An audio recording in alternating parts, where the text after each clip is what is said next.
sore, saudara-saudara yang terkasih dimanapun berada pada saat sore hari ini. Sebelum kita mendengarkan kebenaran firman Tuhan, mari kita bersatu di dalam doa. Tuhan Yesus yang sangat baik, kami mengucap syukur Tuhan Yesus buat kasih dan kebaikan-Mu yang Kau limpahkan dalam kehidupan kami. Pada saat sore hari ini Tuhan, kami akan mendengarkan kebenaran firman-Mu Tuhan Yesus. Engkau berkati hamba-Mu, biarlah Roh Kudus-Mu yang terus mengurapi hamba-Mu Tuhan Yesus yang baik. Kami akan percaya Tuhan Yesus yang baik, firman yang ditaburkan adalah firman yang hidup, memberkati orang yang mendengar, menguatkan orang yang mendengar, bahkan yang sakit disembuhkan. Terima kasih Tuhan Yesus, haleluya, amin.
Haleluya, saudara-saudara, selamat sore, selamat berbakti lagi di dalam nama Tuhan Yesus Kristus. Kita akan mendapat renungan dari Kisah Rasul Fatsal 20 dan kita akan membaca ayat 7 sampai ayat 12. Saya bacakan untuk saudara. Pada hari pertama dalam minggu itu, ketika kami berkumpul untuk memecah-mecahkan roti, Paulus berbicara dengan saudara-saudara di situ karena ia bermaksud untuk berangkat pada keesokan harinya. Pembicaraan itu berlangsung sampai tengah malam. Di ruang atas di mana kami berkumpul, dinyalakan banyak lampu. Seorang muda bernama Etikus duduk di jendela. Karena Paulus amat lama berbicara, orang muda itu tidak dapat menahan kantuknya.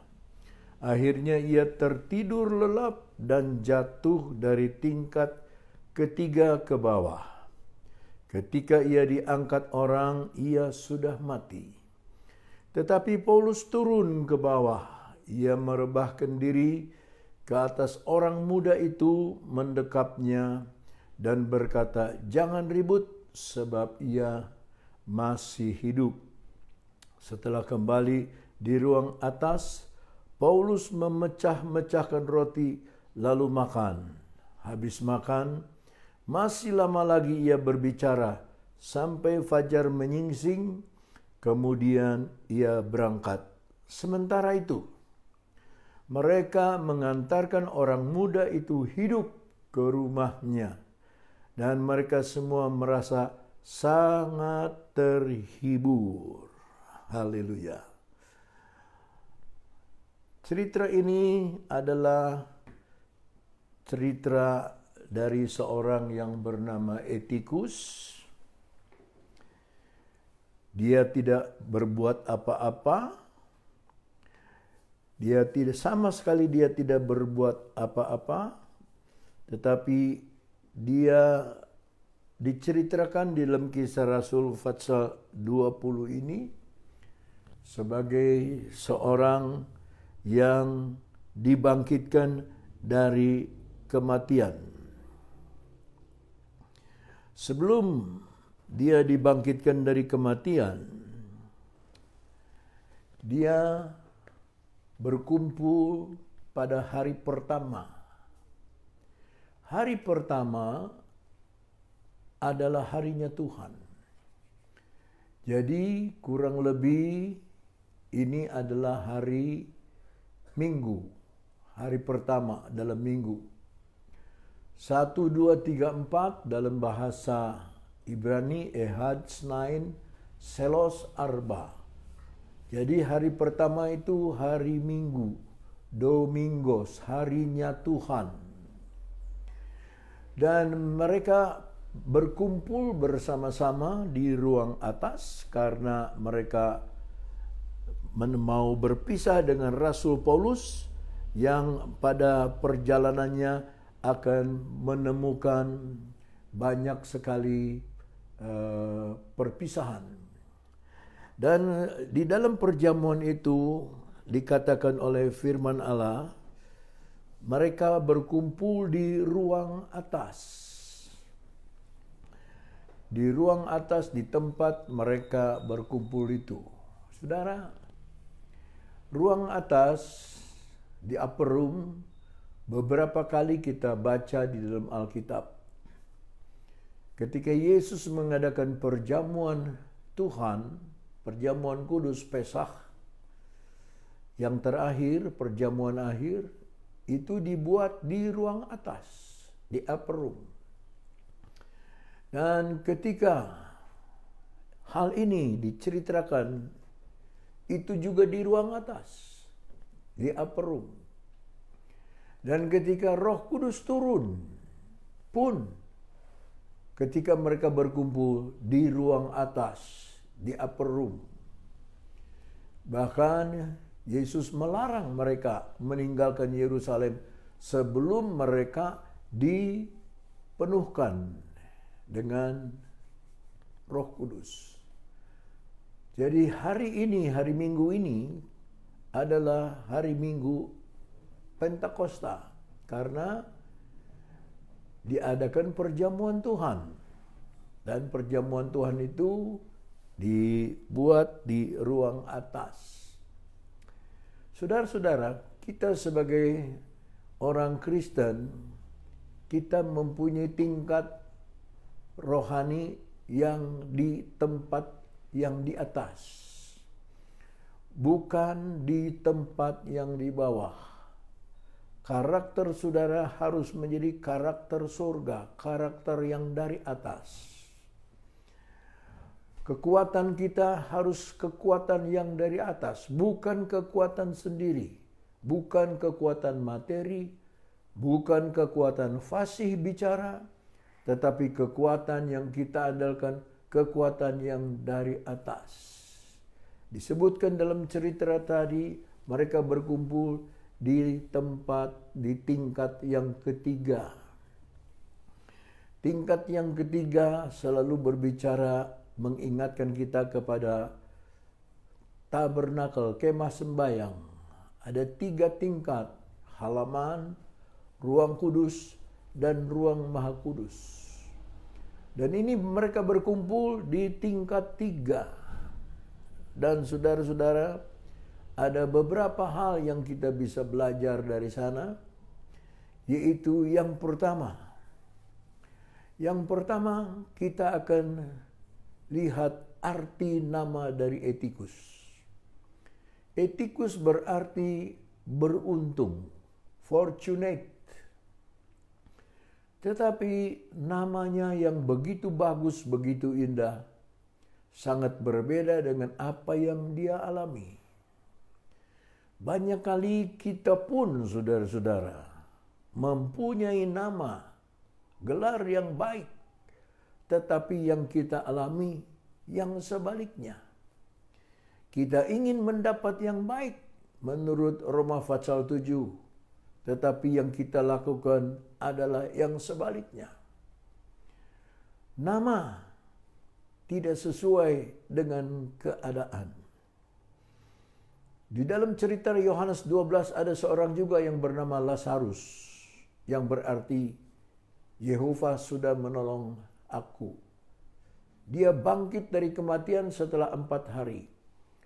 Tetapi namanya yang bagus, indah, dan pengalamannya itu hanya sampai di pasal 11 Yohanes. Tidak didengar lagi tentang Lazarus. Nah, saudara-saudara, seringkali saya diajar oleh ibu saya memasak. Ya, memasak. Kadang-kadang saya disuruh memasak dengan satu judul makanan yang luar biasa, ya. Namanya ini masakan naga sungai menyeberang. Takutlah saya, apa yang dimaksud dengan naga sungai menyeberang? Ternyata yang dimaksud adalah kangkung cah yang terdengar, yang kelihatan ada di pinggir-pinggir sungai. Banyak kali kita mendapatkan minuman yang namanya air susu soda gembira. Saya kira kalau minum susu itu soda gembira, hati kita gembira. Ternyata tidak. Hati kita tidak gembira, tetapi sakit gigi. Apa yang kita inginkan berbanding terbalik dengan apa yang kita alami.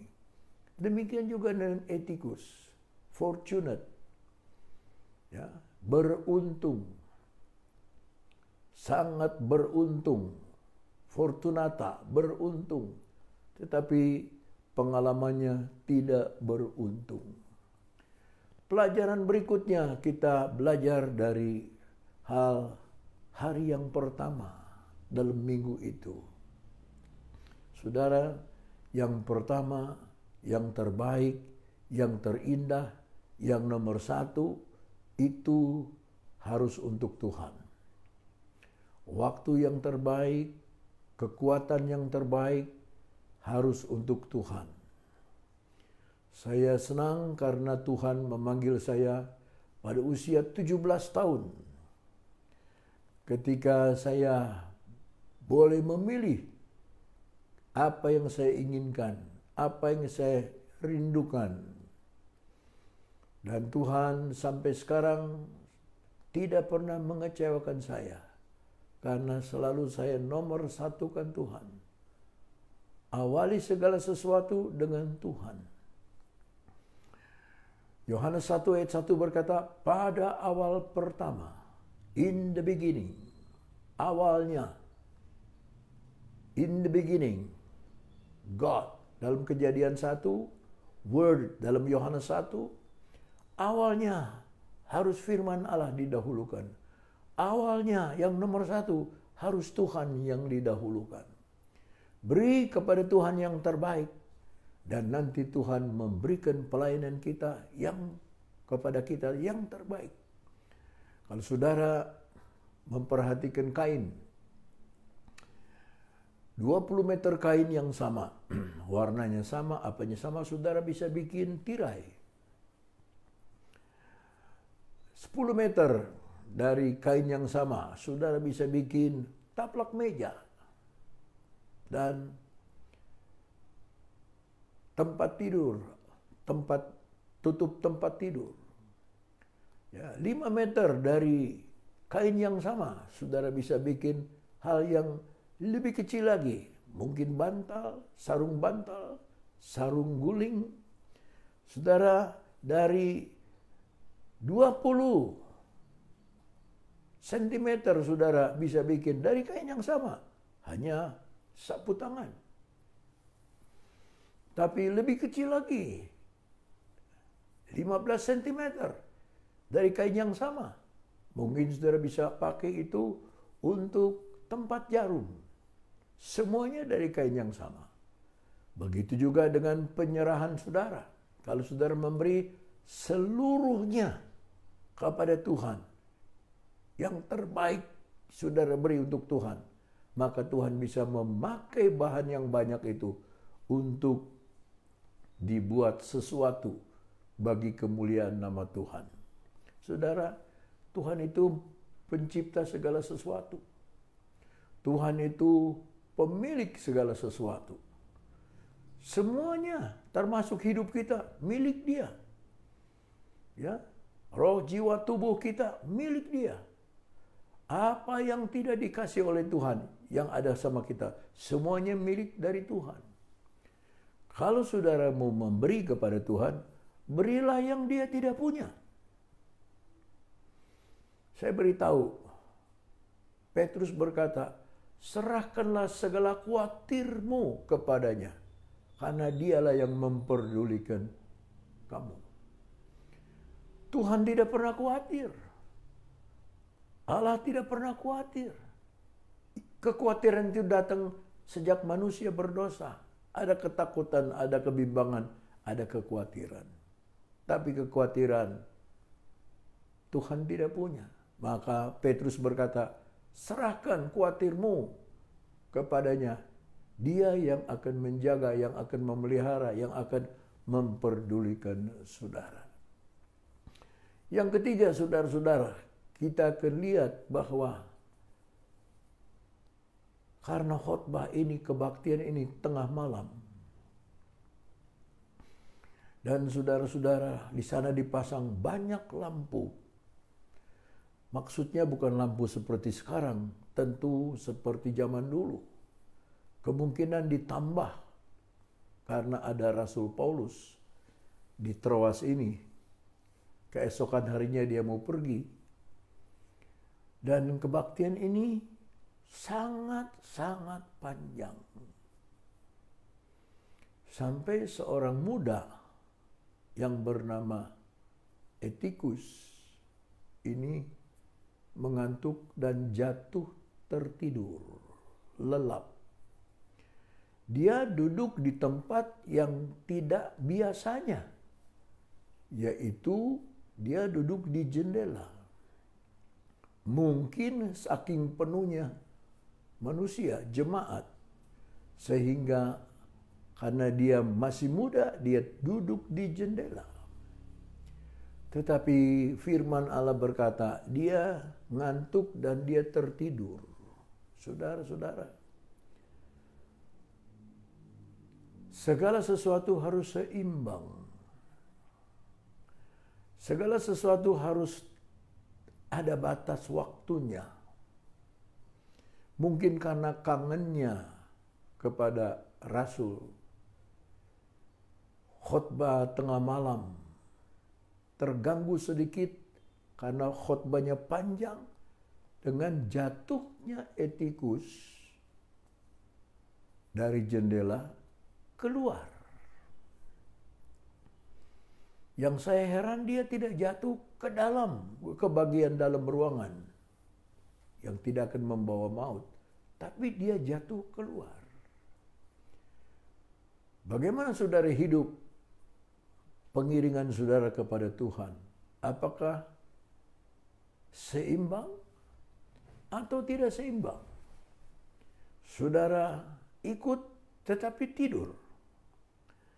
Saudara ingat ada 5 gadis bijaksana dan 5 gadis bodoh. Ya, semuanya tertidur ketika Tuhan yang pemilik pesta itu, mempelai itu lambat datang. Saudara-saudara, seringkali kita tertidur di dalam kenikmatan hidup, tertidur di dalam zona nyaman kita, tertidur. Dan ada waktunya, saudara-saudara, zona nyaman itu digoyang sama seperti burung nasar. Ketika dia punya telur menetas, anak-anaknya mencicit, tidak bisa berbuat apa-apa, dia yang cari makan. Mula-mula dia ambil ikan, makanan yang lembut. Terus lama-lama dia ambil dari kelinci. Lama-lama dia ambil ular. Lama-lama monyet pun dia bawa. Dia kasih makan anaknya. Tetapi ketika anaknya sudah besar, dia goncang itu sarang. Harus seimbang. Ada waktunya tinggal bersama orang tua. Ada waktunya engkau belajar terbang dan cari makan sendiri. Digoncanglah sarang itu, dirusaklah. Sehingga, dan ditinggalkan si anak ini. Sehingga dia berkepak-kepak, jatuh saudara-saudara dari atas. Dia pakai sayapnya dan dia tidak bisa terbang betul. Ya. Tetapi sebelum dia jatuh, induknya sambar menyambar, taruh di atas sayapnya, kembali ke sarang, hanya untuk digoyang lagi. Begitulah Tuhan melatih kita untuk terbang, untuk mengembangkan sayap kehidupan, sayap kemampuan, sayap yang saudara-saudara ada miliki. Mungkin berupa bakat, kemampuan, kekuatan, daya pikir. Itu semua dari Tuhan. Tapi itu tidak akan berkembang kalau semuanya masih disuap oleh Bapa. Sekarang mulai dengan makanan yang keras. Apakah saudara seimbang? Ada masa anak-anak, ada masa dewasa. Ada masa lahir, ada masa mati. Ada waktu kita, saudara-saudaraku, untung. Ada waktu kita membiarkan rugi. Ada waktu mengumpulkan, ada waktu membiarkan, melepaskan. Ada waktu untuk memeluk, ada waktu melepaskan diri dari memeluk. Saudara-saudara, indah sekali cerita ini. Dan di ruang itu dipasang lampu yang banyak, terang. Kemungkinan ini yang menyebabkan Etikus ngantuk karena mendengar khotbah terlalu panjang. Dan jatuh keluar, disangka orang sudah mati. Lalu Paulus turun. Saudara-saudara, yang menyelamatkan itu datang belakangan.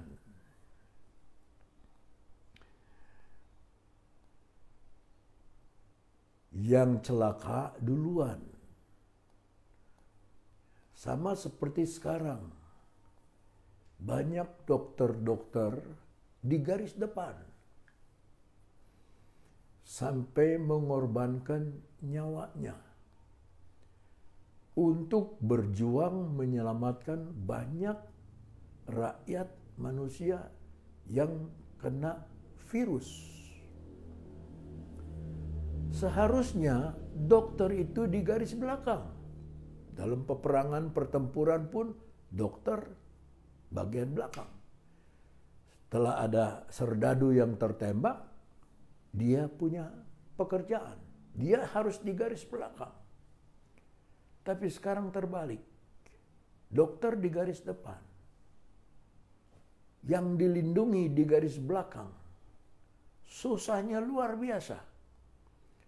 Untuk tinggal tetap di rumah. Sukarnya luar biasa. Mengatur orang begitu banyak. Sukarnya luar biasa. Karena perekonomian seluruh dunia anjlok. Itu sebabnya saudara harus menghargai dokter-dokter,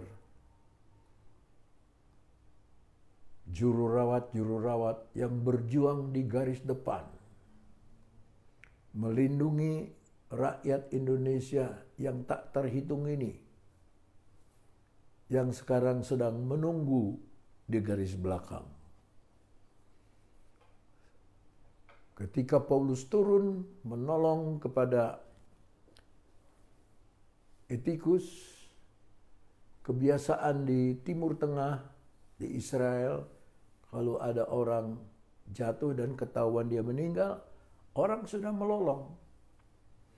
Ibu-ibu sudah menangis. Ibu-ibu sudah bicara, macam-macam.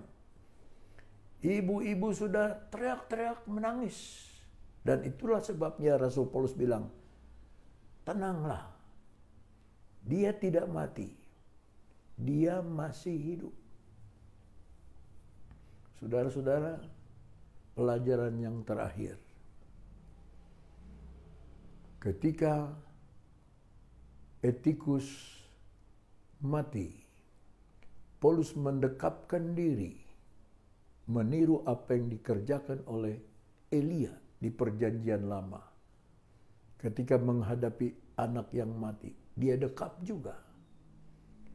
Tahukah saudara bahwa ketika kita mati di dalam dosa, bahasa dari Efesus 2, Tuhan mendekap kita.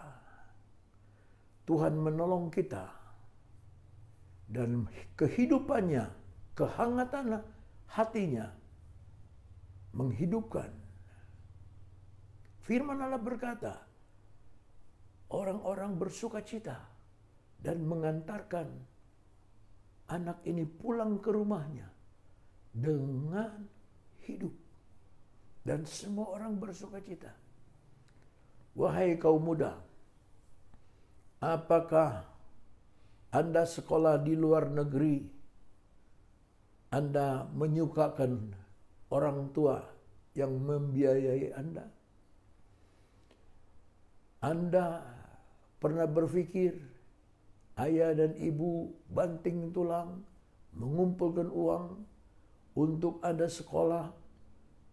Dapatkah saudara pulang dan menyenangkan hati orang tua?